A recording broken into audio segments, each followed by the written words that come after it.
Brought to you by Purdue University, the only university on Fast Company's Brands That Matter list. 4 years running.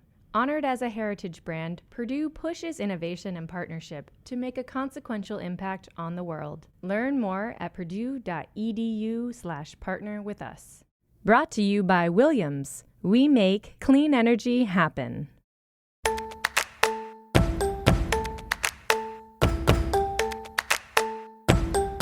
I'm Yasmin Gagne. I'm Josh Christensen. And this is Most Innovative Companies. On today's episode, Hacks co-creator Lucia Aniello. For better or worse, I feel the same amount of stress and anxiety making the show now as I did season 1.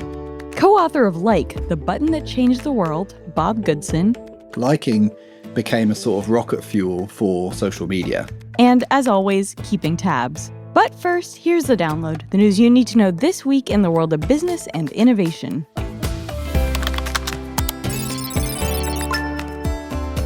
A U.S. trade court ruled that the Trump administration's sweeping tariffs are illegal. The ruling by the 3-judge panel stated that the tariffs, quote, exceed any authority granted to the president to regulate importation by means of tariffs. Tariffs usually need to be approved by Congress, but Trump was claiming that trade deficits amounted to a national emergency. This ruling comes after a weekend of truths from the president threatening a 25% tariff on Apple if they didn't move production of iPhones to the U.S., and a 50% tariff on the European Union that he eventually walked back due to stalled trade negotiations. Elon Musk is leaving the Trump administration. On Wednesday night, Musk posted, "As my scheduled time as special government employee comes to an end, I would like to thank President Trump for the opportunity to reduce wasteful spending. The Doge Commission will only strengthen over time as it becomes a way of life through the government." How many Scaramouches did he last? Is that a joke that people are making you're now? Such a lib. I know. That's so embarrassing. I know. Remember the good old days where our jokes about the Trump administration were about Scaramucci and Covfefe?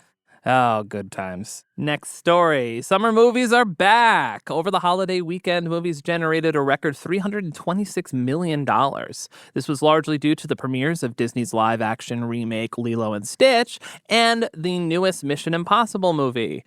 In response, movie theater chains like AMC and Cinemark all saw their shares jump at the start of trading this week. I do love Mission Impossible, so I haven't seen this one yet.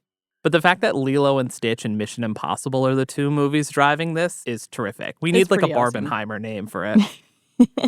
Next up, Salesforce is acquiring AI-powered data management company Informatica for roughly $8 billion. This is the latest move by Salesforce, shifting their focus to AI. Shares of Salesforce, how many times can I say Salesforce in one entry, rose slightly following the announcement, but they are down 17% year over year. Salesforce. Then it's just a B2B SaaS monster. I'll give them that. It's a pretty good name. It's a great name. I think the branding on it for what I think is ultimately like a pretty boring software. Like it's a necessary and clearly very successful piece of software, but it's not like the most riveting technology. Like Robinhood is actually is like a kind of a thrilling company in a lot of ways. Yeah. Salesforce. This not so much. And finally, the Justice Department last Friday said it will move to dismiss a criminal case against Boeing for its part in the 737 MAX crashes in 2018 and 2019, which left 346 dead. In addition to making a $444.5 million payment into a fund for the families of the crash victims, Boeing agreed to admit to conspiracy to obstruct and impede the lawful operation of the FAA Aircraft Evaluation Group. Boeing will also be required to hire a consultant to ensure compliance, which under previous agreement would have been oversight of the company by an independent monitor. Let me tell you, these are for crashes in 2018 and 2019. They've got plenty more crashes. Oh my God, yeah. No, recent years, it's Boeing. It just doesn't get better. And that's the news you need to know today. So, Josh, what kind of stand-up comedian would you be? A bad one. I was going to say, aside from a bad one. Okay, so confession time. I did improv in college. Well, I did do improv in college and some UCB classes, just 101 back in the day. I did try stand-up a few times. You did? Yeah, I don't recommend it. It's not for me. I mean, it was fine. Like, I didn't, bomb terribly, but it's just like I did it for a couple months and I was like, this isn't for me. This I isn't just my like thing. died on the inside hearing that. I'm so sorry.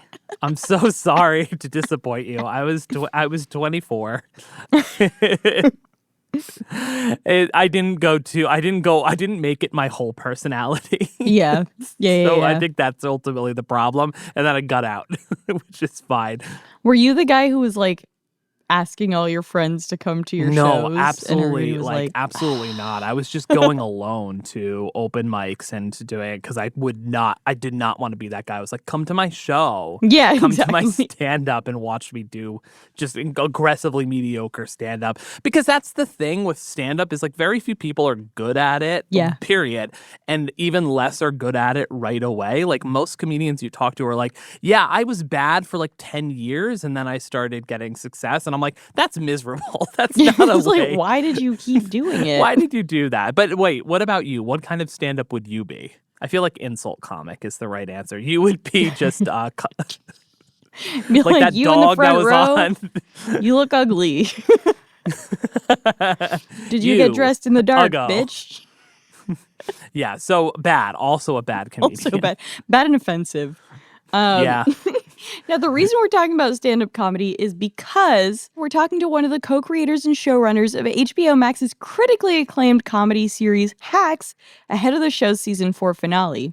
Hacks follows Deborah Vance, played by Jean Smart, a legendary Vegas comedian, as she turns her career around and reaches new audiences with the help of a sort of Gen Z/millennial comedy writer, Ava Daniels, played by Hannah Einbinder. So we talked to Lucia Aniello. She came on the Most Innovative Companies podcast to talk a little bit about creating and running the show with her husband, fostering a supportive writer's room, and helping up-and-coming writers break into the industry. She did not offer me and Josh any specific advice.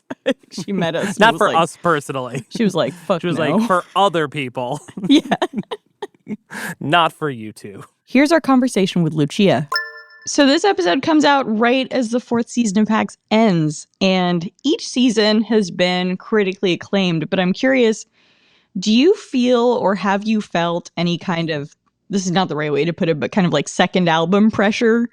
I think probably in the second season, in a Gotcha. way. That is probably, I mean, but the truth is for better or worse, I feel the same amount of stress and anxiety making the show now as I did season 1.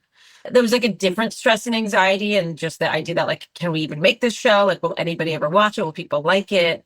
And then the next stress of season 2 was sophomore album vibes. Mm-hmm. And then season 3 was, will people continue to like the show? Like it continues. Like it never feels less stressful to me in terms of putting a season out there in terms of like, what will people connect with it or like it? I wish it changed. It doesn't. It morphs into a new different anxiety that's the exact same amount. I feel like season 3 is where a lot of TV shows go off the rails. I feel like I'm never going to write a TV show that gets picked up anywhere, but if it was ever to get to season 3, that's where I'd be like, don't introduce any insane new characters. Don't do anything wild with plot lines. Or I'm thinking of Friday Night Lights now where they had a character kill somebody. That was a weird turn. That's what I would be nervous for. Yeah, I think well, it's that balance of like no new things, but then your people also you run the risk of being like, is it boring? Have I seen this too much? So it's like a very delicate balance of trying to bring in new people and new ideas. And this show kind of has changed every season. Season 1 is very much like establishing it. We're in Vegas. Here's what the show is. Season 2 is on the road. Season 3 was this quest for late night. And now we are season 4 actually making late night. So it kind of always has to evolve. But the question of like, how much does it evolve versus how much you just stick with what people love is like a constant delicate balance and battle.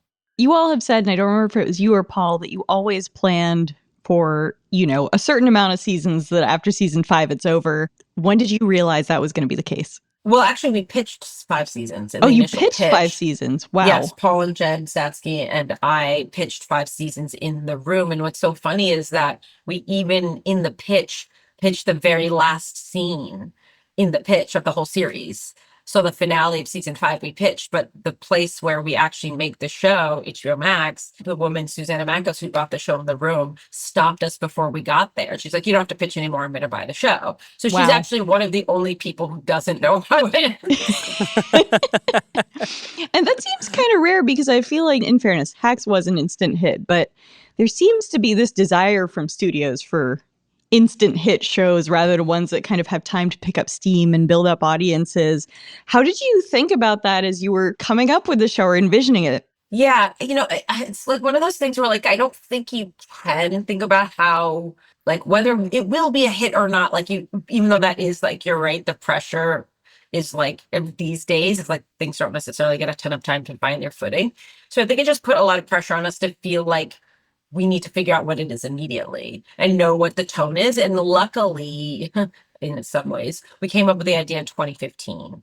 We started shooting in the fall of 2020. So we did have a long time to kind of talk about it, to kind of refine what we felt was the tone before we actually got to writing a single script or shooting it. So that helped us figure out within ourselves what we felt like the show should be. But yeah, I don't know if like you can make a show with the intention of like being a hit or cutting through. I think we like kind of do the opposite, which is like we're just making a show for each other.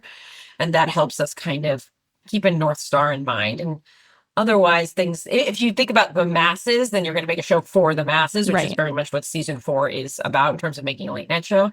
And as Deborah Vance says, like, we just have to make a show for each other. I guess that's like me and Paul and Jen speaking to each other. We're like, we just have to make a show we want to make. And then like, if they come, they come. But yeah, so I guess this season is autobiographical. Well, so I want to ask you a little bit more about that. But first, you're working with your husband on the show. He's performing and you're also in the writer's room together. Yes. I think me and my husband would kill each other, but I'm curious what that's been like. Yeah, Paul and I met doing improv comedy. So we met at level 1 UCB, which is crazy. We didn't start dating immediately. We were just kind of friends for a while first, but we did do a lot of improv together over the years in New York. And I think because we kind of like have that as like how we got to know each other, like improv is literally like a very supported community. Like literally it's yes anding and trying to make the other person better by agreeing and getting on board and trying to make them look as good as possible. So in a weird way, like all relationships should start doing improv together because you like learn to be a team, and I think it's true. Like I literally I am his number 1 fan and I literally have been since the first day I saw him perform. And so as his number 1 fan, I am only wanting to, make him have the recognition he deserves as a performer and as a writer. I love writing for him. And, I can't say that there is definitely a work-life balance issue that we sometimes have where are we always working in a way or are we never working? It's but on the other hand, when you get to this place where you're show running together and you're directing most of the show, I direct most of it and he directs, he directed 3 episodes this season. I did 5. I said, right? Maybe I did 6. I have to check the tapes. But the point is we're together so much. We work so much. If we weren't also married, I would never see him because we were working so much at the time. So it's actually a marriage saver in a lot of ways. Mm-hmm. And I genuinely just like making him laugh and he likes making me laugh. And we like being together. And so in that way, it's great. Do you have any ground rules? I know some couples who work together say after 6 p.m. we don't talk about. Do you have anything we don't talk about hacks after X hour? That would never work for me. You're not good with boundaries? No. Well, guess what? I'm with you. We have no rules. I don't think, no, we don't. I mean, no, we don't have any rules about we can be working or we can't be working unless there's so there was a time where there was some things I'd be I don't want to talk about that project for a while or something. Mm-hmm.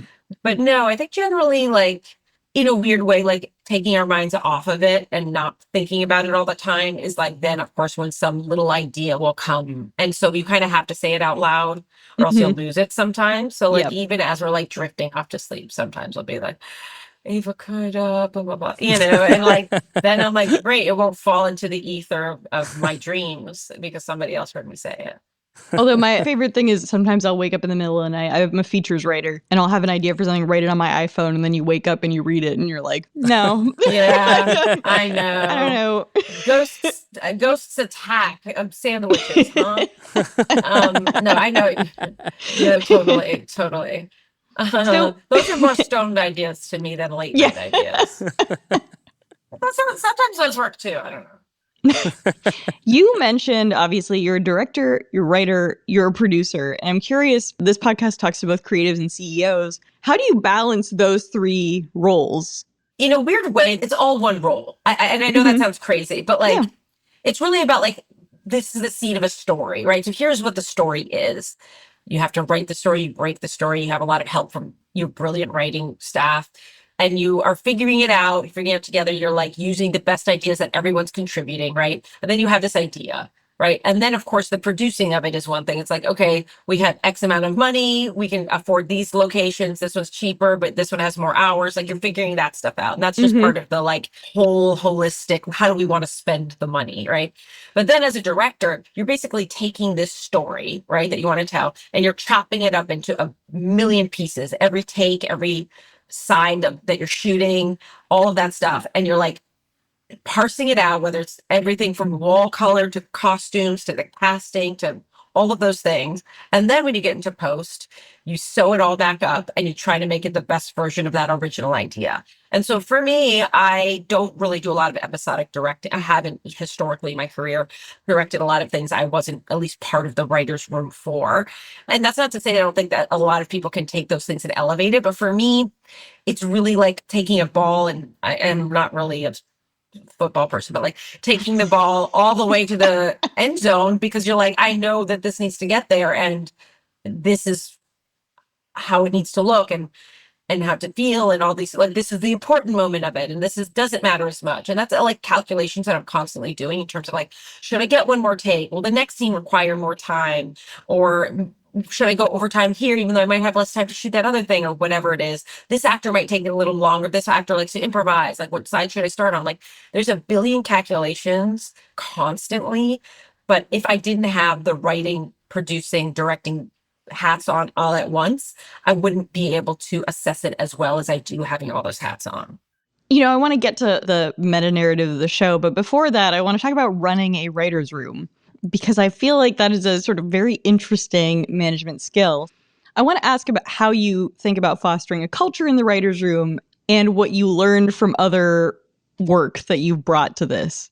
It's so interesting because I haven't really come up in traditional writers' rooms. Jen Statsky, who Paul and I created the show with, and we all show run together. She comes from more she worked at Late Night, then she worked at Parks and Rec, and then Good Place, and she worked on a ton of shows, and very much came up through the writer's ladder.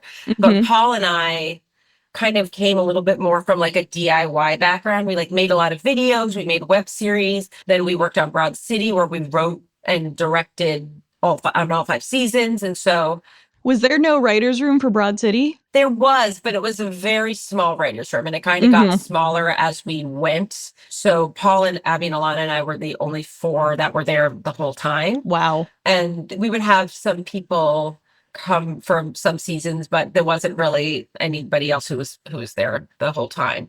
But because of that, we kind of taught ourselves. And so it's a little hard to say that was a traditional writer's room experience. But of course, you still learn how to run a room in terms of story. Abby and Alana ran that room. But in terms of what stories do we want to tell? What is the tone of this? And so we came from almost none of us had written for television before the show. So we came from almost teaching ourselves how to write. So on one hand, the narrative background, I think it's actually such a cool thing to have not had a traditional writer's room experience to just in my life or whatever. Just not to say that those aren't really valuable things, but I think that's kind of what made Broad City a unique thing. It was it didn't feel like people who necessarily made a lot of TV made that show, but in a way that made it feel fresh, I think. And I really appreciate that experience. But in terms of managerially, that's a word, I'm sure. Jen, who comes from more traditional writership, came up through a lot of Mike Schur shows. Yeah. Who's like kind of known as being like just the A best good dude, yeah. guy and like just a sweetheart and like really respectful of the writers. And so I think between our untraditional background and her more traditional background with learning under somebody who's just a very, very good, decent person, that I like to think we have a pretty good, respectful room. I mean, we've like hired more than one of our writers' assistants have been hired into our writers' room. We've had, on our sets, like we've had first ADs direct, we've had editors direct, like we really try to promote from within. That's not to say that we're perfect by any means, but we are conscious of trying to foster a healthy environment and pipeline for people. I wanted to get into the meta narrative of the show because I think it sort of reflects, you're writing about the industry, you're writing about writers and the treatment of performers, particularly, women in the industry.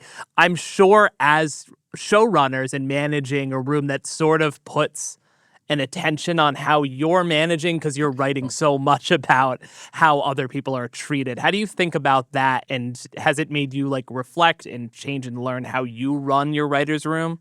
Well, I think the main thing that honestly we have to reflect on is the idea of Ava's freak out in Mrs. Table, the 6th episode. Really, one of the things that really gets her going is the idea that there's a text thread that you're not on. And that there's and I think I've really come to terms with that, that there is a text thread that we're not on. And they do talk about going to see movies together. And they did go to a sound bath last week and they didn't let us know, and that's fine. But, I think that is like, there is inherently a power dynamic when you are the boss that like, you can be friends and friendly with people. Like a lot of these people I was friends with before hiring them. So it does put a kind of weird power imbalance in those relationships, which I don't love. But on the other hand, I love hiring people I'm friends with and I think are so great. So it can be weird in that way. But again, that was kind of a similar thing on Broad City where Abby and Lana were technically our bosses, but also were some of our best friends as well. So it's just something you have to be like cognizant of, of like the dynamics of friendship and working together. And the show also comments on, as Josh said, stuff going on. I remember there's an episode, was it this season, where Deborah almost gets canceled on a college campus because she's kind of refusing to apologize for some old jokes. I'm curious what kind of current events or experiences that you've seen have inspired this season and maybe last, because I brought it up.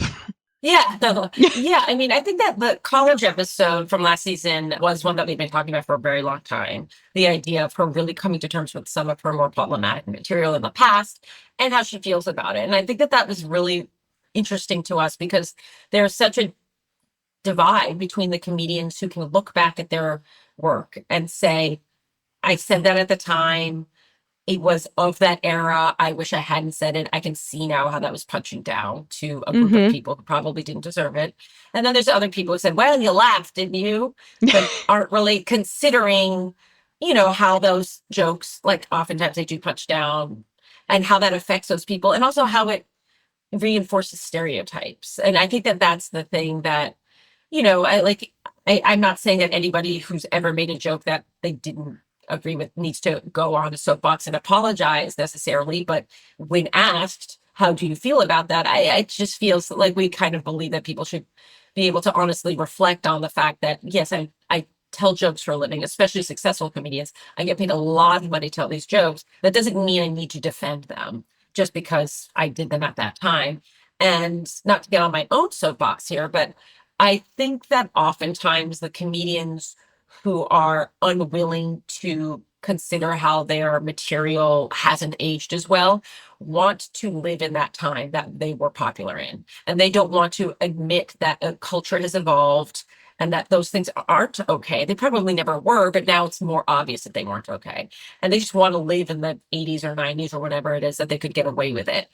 But I also think that those people aren't as successful now because they haven't reflected society as it currently stands now, and therefore their material is stale. It just isn't what's going on now. And comedy works best if it's really skewering and taking down culture as it is in the moment.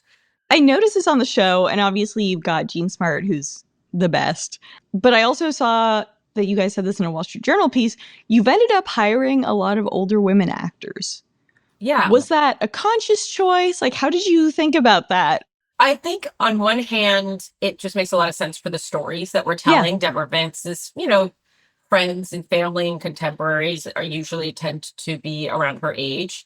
So in that way, yeah. But also I think just like randomly, like, her psychic, like we don't want her psychic to be 20. We don't want her psychic to be 30. You know what I mean? Like we just are finding that a lot of the women that we audition for parts that could be any age, we just tend to gravitate towards a certain kind of performer, like Lauren Weedman, who plays Mayor Joe, is just so brilliantly funny. But I don't know if to me, I'm not trying to do my own hair, but like she is so funny as Mayor Joe. And I'm like, I don't know if she's had a chance to like show how hard funny she is in that way. And it's just been like a really freeing thing to be able to give women of a certain age the opportunity to really go for it comedically. And that's been, it's like conscious and unconscious. Honestly, just find them to be funny.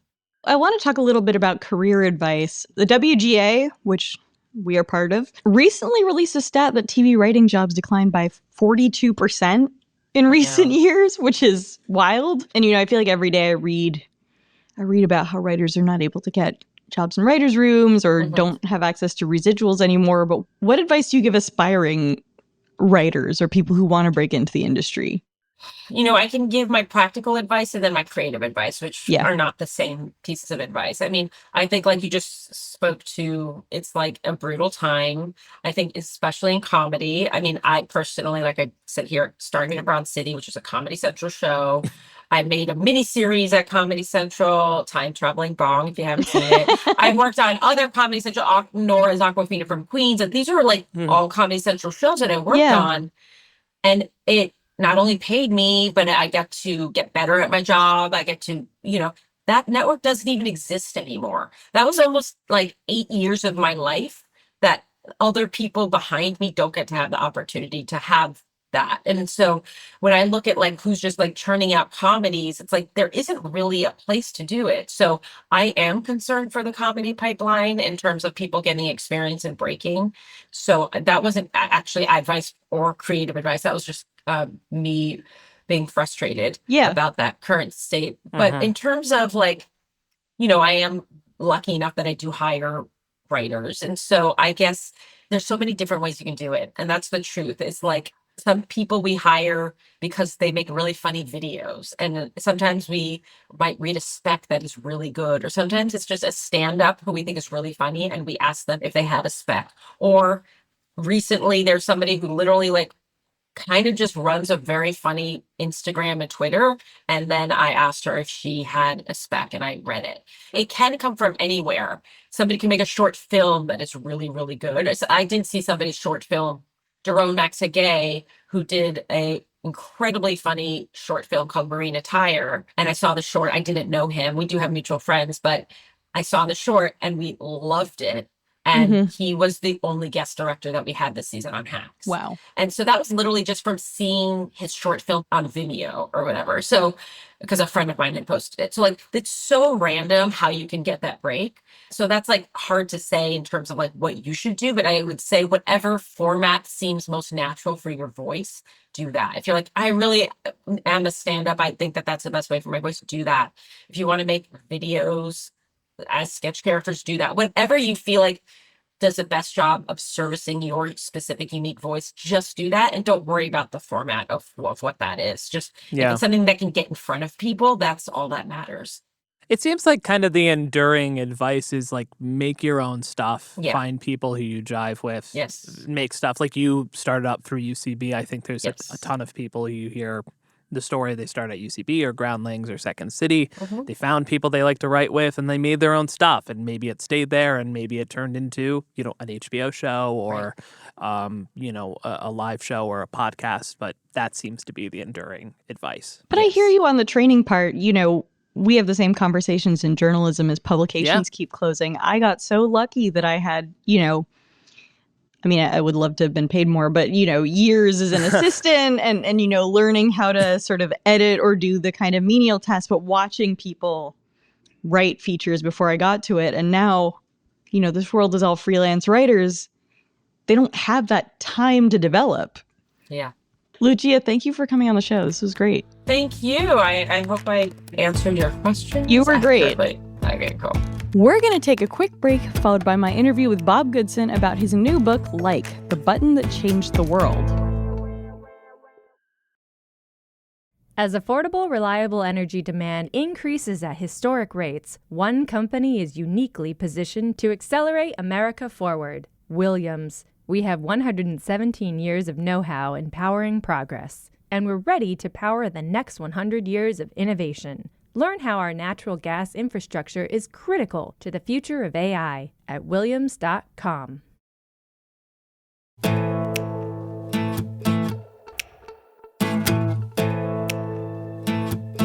Like buttons are so ubiquitous these days that you probably never even wondered where they came from. On Facebook, you can thumbs up. On Instagram and TikTok, you can heart. On Reddit, you can upvote. But what you may not be thinking about is how data from your likes can be used to train AI-driven algorithms and get you more content you're obsessed with to keep you doom scrolling. Yikes. We spoke with Bob Goodson, one of the co-authors of Like, the Button That Changed the World, about the evolution of the like button and the future of social media itself. Hey, Bob, welcome to the show. Hi, Yas. Why was now the right time to publish this book? Good question. Well, the week that we are speaking is the 20th anniversary of the first moment that Yelp put these emotional reaction buttons on content and became the first to put multiple emotions on any piece of web content and the first to let you interact with them with a single click without leaving a web page. So in some ways, this is an anniversary moment. And it's also a feature. Why now? It's something that's sort of been on my mind for a long time, that there should be some sort of analysis of where does this thing come from and how did it develop and how has it changed how we interact? And it just, the usage just keeps getting stronger. I mean, we're now at a point where we believe that the reaction buttons are clicked more than 160 billion times a day around the world. And so it's become this enormously popular feature that nobody has really paid much attention to so far.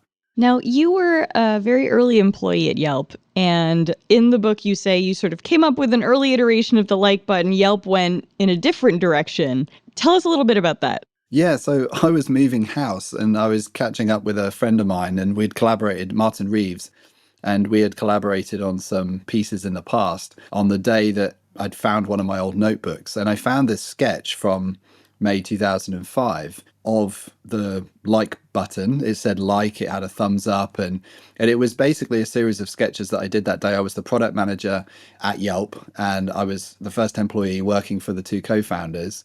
And that day, back in 2005, we'd been thinking about how to make it easier to allow people to show appreciation for the reviews that they like. And our co-founder, Russ, had asked me to spend the afternoon putting together some ideas about what it might look like. And so I found myself sort of coming up with some ideas, and that was one of the sketches that I put down on paper. Now, we decided not to go with the icon. We decided not to use any icon. And we also decided to use multiple emotional options, useful, funny, cool, as the three buttons. So we actually didn't use the like option, and Russ figured out how to make it work with JavaScript so you wouldn't need to refresh the page or leave the page, which doesn't sound like much now, but back then it took 4 or 5 seconds to load a page. So you imagine every piece of feedback up until that moment in internet history had taken 4 or 5 seconds to register, which is quite a long time if you're just trying to capture someone's quick intent and quick emotional reaction to something. So he figured out how to do it with this quick reaction. And then when I saw all these different buttons after Yelp did it, it started popping up in different places. But it wasn't for about 3 years later that Facebook put the iconic word like and the thumb next to it. And we saw, we trace in the book, we researched and we spoke to all these folks that were involved and on the forefront of this work over the years in between to trace how did it evolve and all the different variations of it.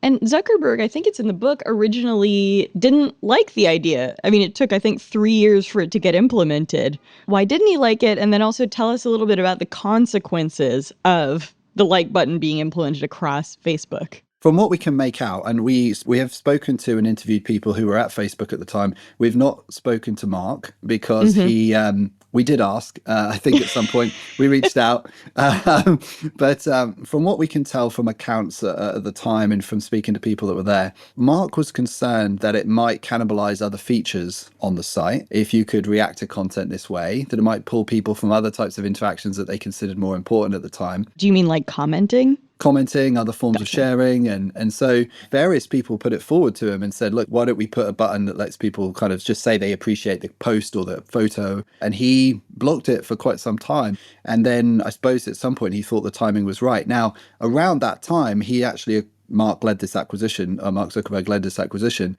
of a company by Facebook called FriendFeed. So we interviewed both the co-founders of FriendFeed, Brett Taylor, who is now the chairman of OpenAI, and Paul Buchheit, who was the co-creator of Gmail. Both super interesting guys, and they created this application called FriendFeed that preceded Facebook's adoption of the like button. But FriendFeed, for those of you that don't remember, it was intended to be an aggregator of various social feeds. So in the early 2000s, there wasn't a dominant social network yet. And so we're in a world where there are all these competing social networks and no one knew which one was going to emerge as the leader. And so FriendFeed said, well, let's not create a new network. Let's create a place where people can connect all of their feeds into one place. So if something changes on LinkedIn, you get updated. If something changes on Facebook, you're notified. The idea was like they wanted to create a feed where all the updates could come into one place, and the idea of people would connect all of their networks into this thing. It didn't really work out that way, but one of the very innovative things they did is they put the like button on a news feed for the first time, and they used the word like. Now, they didn't have a thumb. They had a smiley face. So they didn't quite get to Facebook's kind of style just yet. But that was a very important step because it meant people could react to content as it appeared in a news feed. And then they used that information to teach the algorithm what you might want to see next. So they were the first to use the like button, as far as we can tell, to form a sort of like graph and to inform what you see within your news feed. So that was an important step, and Facebook acquired them and then released their like button around the same time. It was actually slightly before the acquisition. So the co-founders could easily have held their hands up and said, yeah, we developed it. But they explained to us in interviews that was not the case. Facebook in parallel had been developing the like button, even though it looks eerily similar to the one that appeared in FriendFeed. What point did Facebook realize that this data was super valuable when it comes to, optimizing advertising? Was it during that acquisition of FriendFeed and seeing what they did? Or, was there a moment where they just saw that unlock? That's a great question. It's very hard to say. What is clear from speaking to the co-founders of FriendFeed is that there was interest in acquiring FriendFeed for a little while before the acquisition went through. That's one of the things that Paul in particular told me, is that there had been a conversation between them and Mark Zuckerberg for a little while. He liked the concept. He liked the team. It was a small team, but they were really talented people, that had come together to form that company.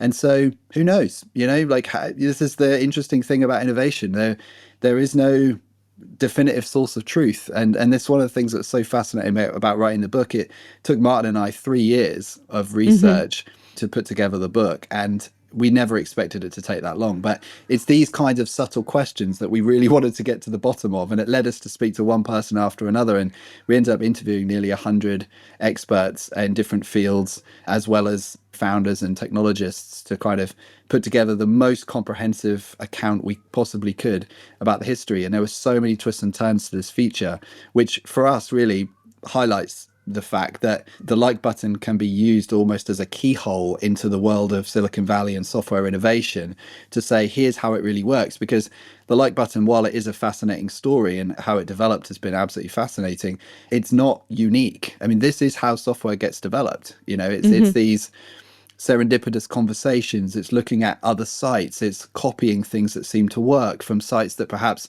made incredible contributions and then went out of business and no one even knows about them anymore. It's this melting pot of ideas and an almost an evolutionary process that makes these features what they are.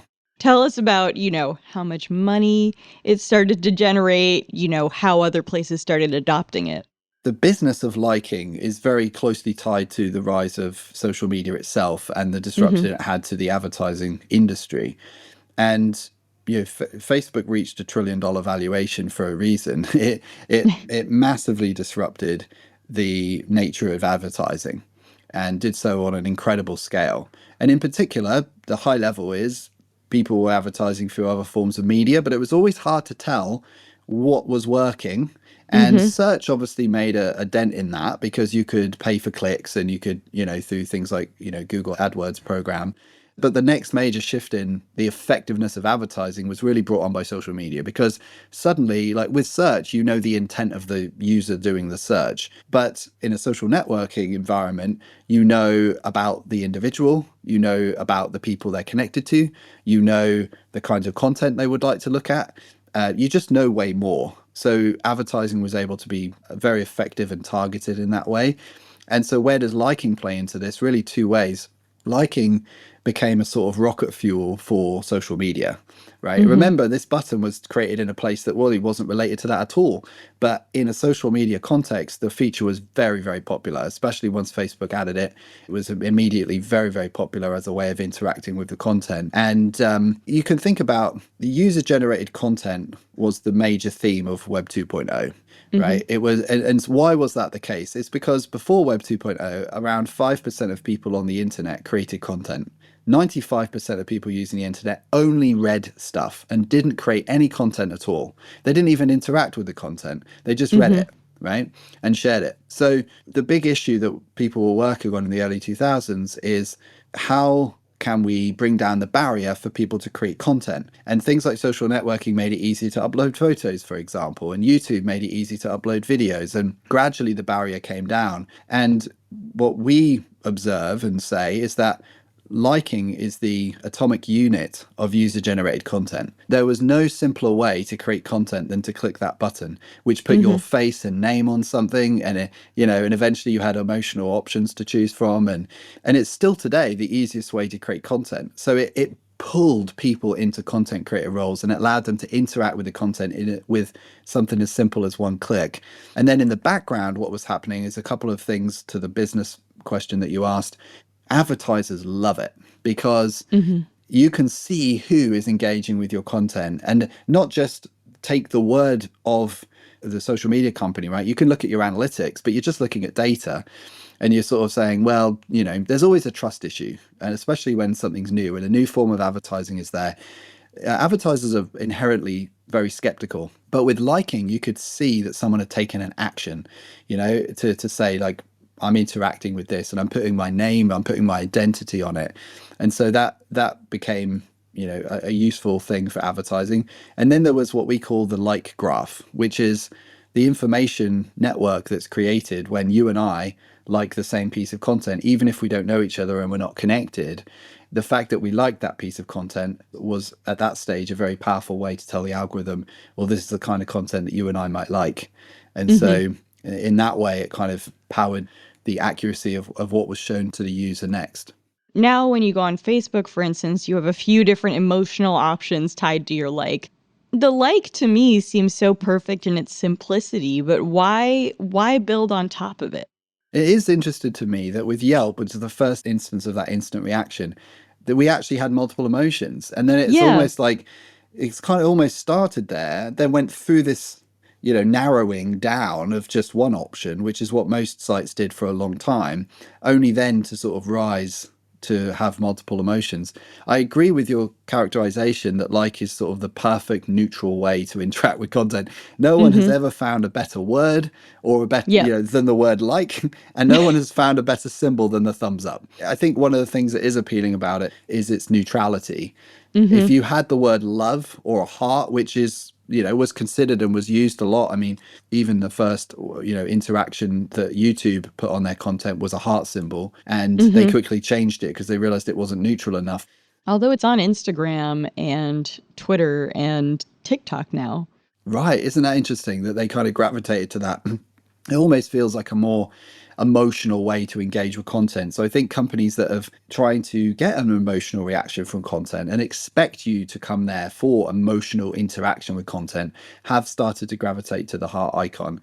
But it definitely is more loaded, isn't it? And if there are other options, then, you know, there is sort of a sensitivity that we feel to like pressing a heart icon versus like. It comes with other connotations. So yeah, the word like is just perfect. Paul Buchheit had, before they chose the word like for friend feed, he had invested in a dating site called I'm in Like with You, which he can't believe that didn't last.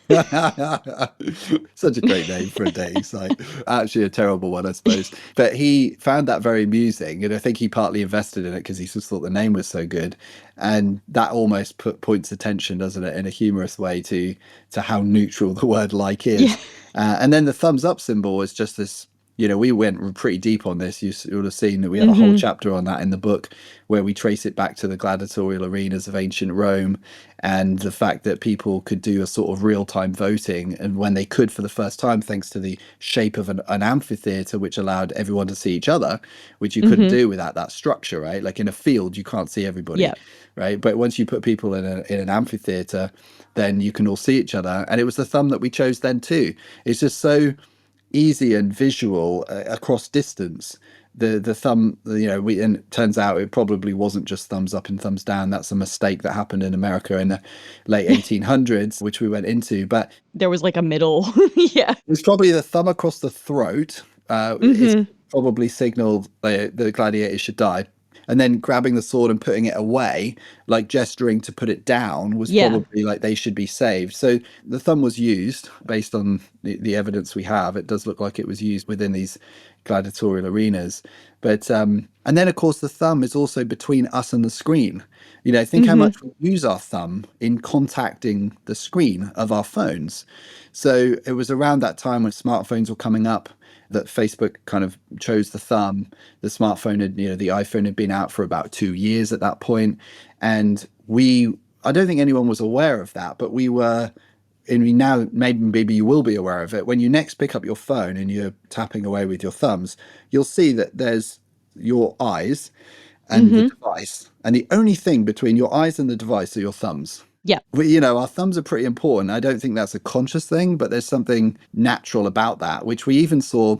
We spoke to a medievalist called Dr. Jenna Phillips, who works at Stanford and teaches an amazing course at Stanford on media in the Middle Ages. And so she takes kind of a modern lens of media and then looks at what was happening in the Middle Ages.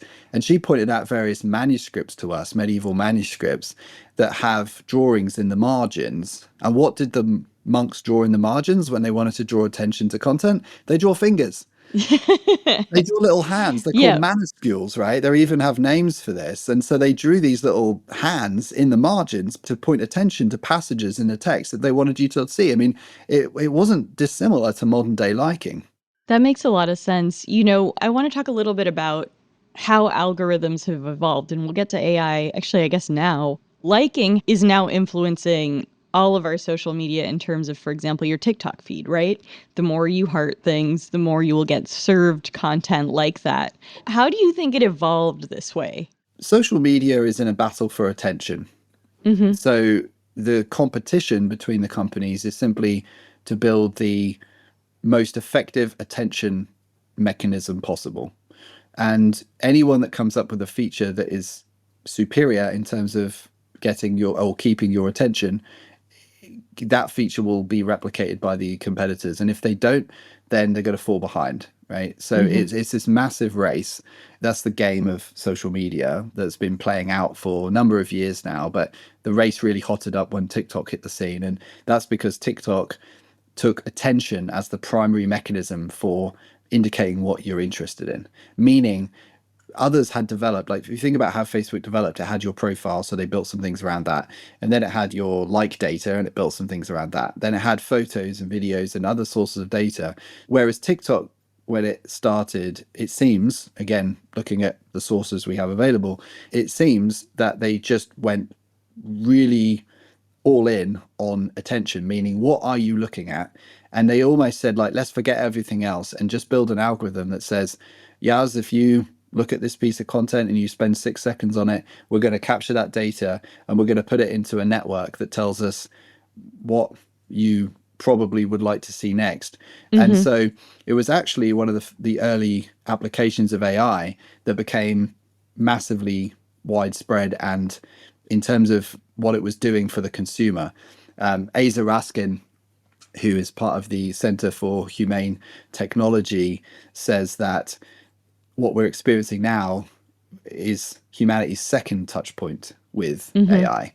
And he characterizes the first touch point with AI as being the rise of social media, and in particular the TikTok style rise of social media, because of the neural networks that were being used to just take attention and take all the content that it had available and just saying, we don't care what kind of content it is. We don't need to do some sort of pre-categorization. We don't need to know who you're connected to. We don't need to know anything. If you like that content, then we're going to tell you the next piece of content you liked based on the network of attention that we've built. And attention doesn't even require you to tap something. It doesn't even require you to interact or put content. You don't need to do anything. You just pull up the app, start looking at content, swipe, swipe, swipe, and it's constantly learning based on what you see. So I guess that gets to my next question, which is, do you think likes are basically becoming obsolete because algorithms can tell what you're paying attention to without them? That is a great question, and it's something that I talked to a few leading technologists about in the course of writing the book. So Russell Simmons, for example, from Yelp, the co-founder and CTO of Yelp, he postulated that maybe the importance of like will come down over time, the like data in informing the algorithms, just because attention is showing to be a more powerful way to tell you what to see next. So his hypothesis is that the like data is probably not used as much as it was relative to attention on content. And I think that's probably a fair hypothesis, just because attention has proven so effective and it wasn't really being used up until maybe 5 or 6 years ago, as the AI to leverage it in the background wasn't really developed well enough to make use of that, or perhaps people just didn't think of it early enough. So I suspect that the like data is being used less, but it is still very important and an important indicator, and it's not going to be ignored. Not only that, but it's an important user interface element because of the dopamine release in when you receive a like and when you give a like, and both release dopamine. And it continues to be a very important driver in the motivation for people to add their content to social media. We are about to see, I'm pretty sure, an influx, I mean, we're already seeing it, of AI-driven content. And I can totally see a world where there's also AI likes, right? That assume what you might like and like it for you. We're already seeing a lot of interactions just managed entirely through AI. How do you think about that? There's a whole new opportunity, given how good these large language models are at creating videos and images. There's now an opportunity for people to build social networks that are initially seeded based on content developed entirely by AI. So that's going to be fascinating to see how that plays out. This is one of the ways that social media and AI are interacting right now. You imagine how back in the day, if you wanted to create any kind of social media company, any variety, one of the most difficult thing about all these companies is how do you get it off the ground? What's your initial mechanism to get momentum and to get a critical mass of content and users and incentives so that the thing can just grow on its own, right? So, and everyone approaches that, every major success story has approached that in a slightly different way, because once someone's used one technique, it's hard to do it again in some cases. For example, YouTube opened the gate to anyone that wanted to post content. And a huge amount of that content was user generated, but a huge amount of it was not user generated. Yeah. Right? Whereas the big companies like Google were not really open to taking that risk with the content, right? They needed an upstart to kind of take that risk legally and to sort of blow through that barrier. And then eventually they acquired them. And then they put in controls and things. So it's like, okay, we're going to pay the official content creators. We're going to create platforms. So you people want to post movie trailers, they can post them themselves and then monetize them and promote, so they kind of legitimized it after the fact. But the initial success of YouTube, which no one ever talks about, was in part because there was all this content on there that was actually copyrighted and was part of films. And, you remember, of course. That's what it was like back in the day. And so, but they overcame that, and then they could build kind of more sustainable and legitimate mechanisms after that. Come to today, for the first time ever, really compelling video content and image content can be created by artificial intelligence. And that just wasn't the case up until now. So there is an opportunity for someone to come onto the scene and build a social network which is entirely seeded initially by super compelling, interesting content that doesn't require anyone to upload anything. That's an absolute game changer for what's possible in creating new social networks. It's a very tenuous, exciting, fast-moving kind of competition that's now playing out. But I do think there are important lessons from the way social media was rolled out and the various problems that occurred that can and should be learned for the rollout of what could be considered, the second major touch point with AI. So again, to your first question about the timeliness of the book, this is another reason why we were motivated to write it, because we think there are a lot of lessons here that can be applied in this next wave. Well, that's great, Bob. Thank you so much for coming on the show. This was great. Thanks for having me on, Yas.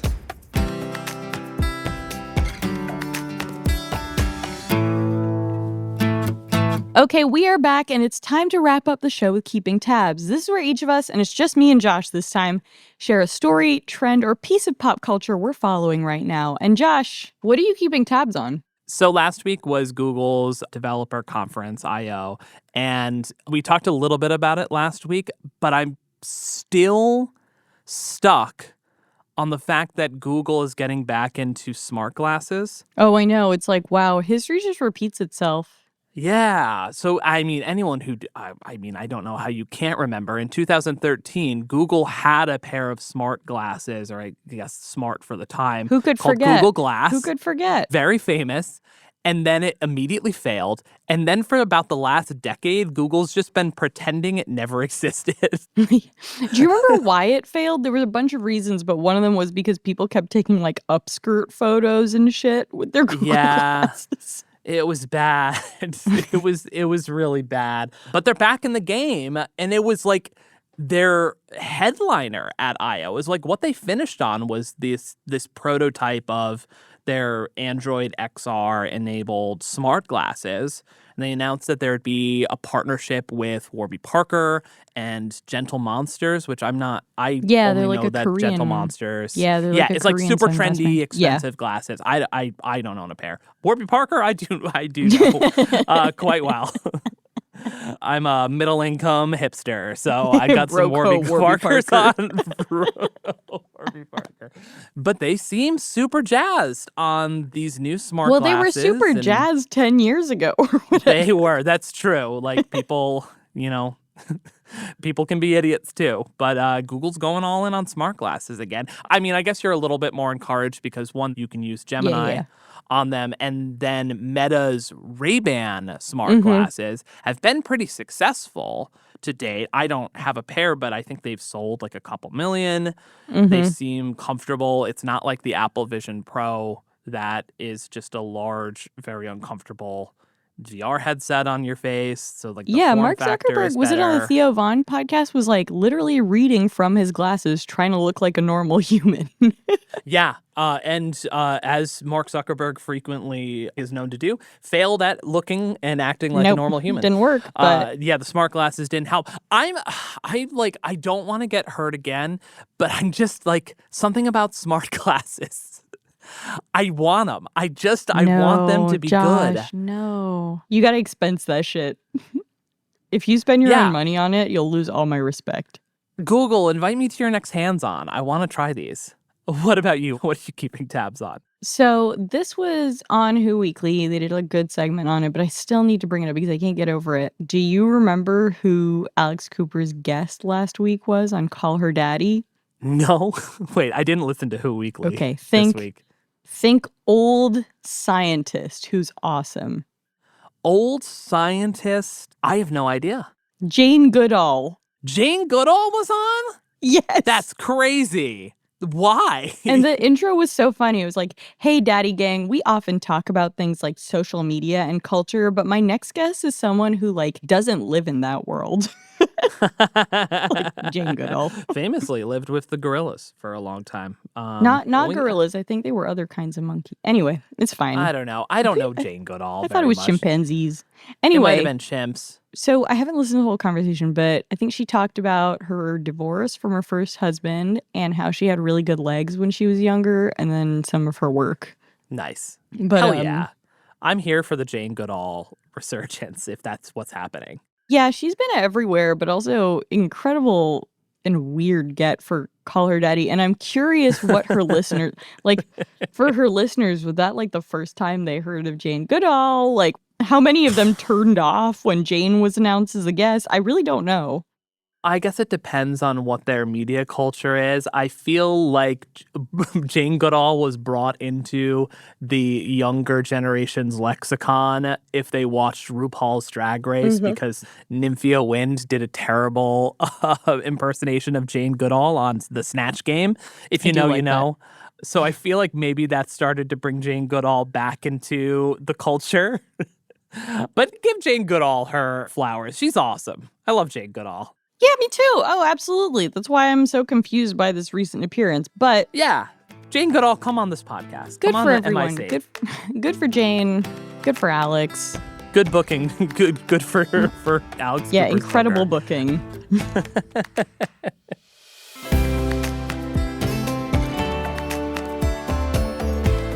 And that's it for Most Innovative Companies. Our show is produced by Avery Miles and Blake Odom, with help from Sam Gebauer and Hawa Atori. Editing by Matt Toder, mix and sound design by Nicholas Torres, and our executive producer is Josh Christensen. Remember again to subscribe, rate, and review, and we'll see you next week.